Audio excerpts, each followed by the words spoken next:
Welcome to the DoubleACS Daily News for November 4th, 2015. Yesterday was Election Day and voters in Attleboro came out to decide who will represent them in office for the next 2 years. A number of changes are coming to both the Attleboro City Council and the School Committee. Julie Hall and James Delicio were voted to be at-large city councilors, along with incumbents Heather Perica, Richard Conti, and Peter Blair. In contested ward races, Sara-Lynn Reynolds was elected to represent Ward 1, Mark Cooper for Ward 2, Kate Jackson for Ward 4, and Shannon Hegney for Ward 6. On the Attleboro School Committee, David Quinn, James Storrs, and Robert Geddes were elected to be at-large committee members.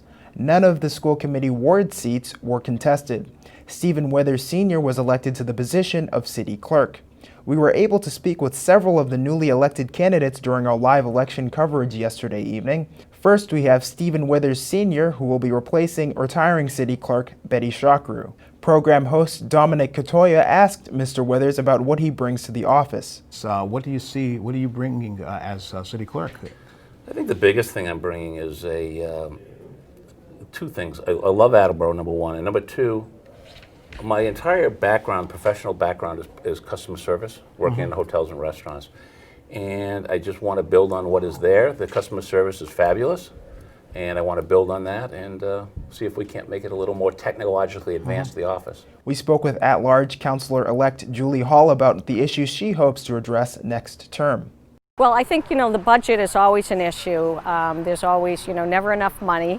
And, everybody has needs and wants, and to balance off where those needs and wants go first is really an awesome responsibility for folks here. So that's, I think, the biggest responsibility. The second responsibility is we have a lot of construction and renovation and revitalizing the city. I think that's very, very important. I think I came in at a good time because I see that Attleboro is sort of coming out of the ashes, if you would, a phoenix from where it was before. It has a great history, and I'm very, very happy to be part of that. But we need to keep moving that forward the best that we can. We also asked Councilor-elect Kate Jackson about the obstacles the council will face in the upcoming years. I think the biggest one across the board is money. It's always about money. Do we have enough money for the schools? Do we have enough money for all these projects we're doing? Do we have enough monies to redo our parks? Do we have enough money to continue to pay our employees? That, to me, is one of the biggest issues going on right now. As you know, we have a lot of projects the mayor's got going on the table, but at the same time, we're also going to have to watch as the traffic changes, because as these new projects come into place, the traffic is going to change tremendously all over the city. So we need to stay ahead of that, I think. David Quinn was elected to the Attleboro School Committee at large. Our live election coverage host Paul Healy asked Mr. Quinn what he brings to the table. You were a member of the CCOG School Committee from 2010 to 2012. How much of that experience will carry over to the position in Attleboro, which is really a much bigger community? Yeah, I think the learning curve's a little bit shorter for me than perhaps a newcomer. Obviously, I've got to get to know the city, but I've been trying to do that with working with the teachers and the students. You started already. with a wardrobe. Yeah, Attleboro Blue. There you go. So in terms of policy and governance and budgeting, those are things that I have experience with. I know that the Massachusetts Association of School Committees conference is coming up. I'd like to attend that just to see what's going on in the state.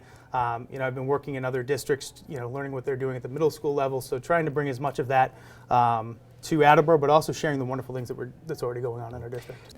Rob Geddes was also elected to the school committee at large. He spoke with us about what he hopes to bring to the committee. My reasons for running are we need to continue the momentum that was started by this current school committee, coming up with a new mission, vision statement, a new strategic plan.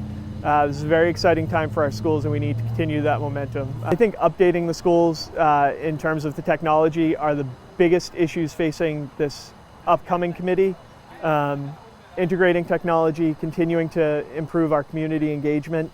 5 years from now, when this current strategic plan runs out, obviously we're going to face the task of coming up with another one. We went way too long without assessing where we were at and seeing where we needed to go. So getting back to that in a few years will be pretty exciting.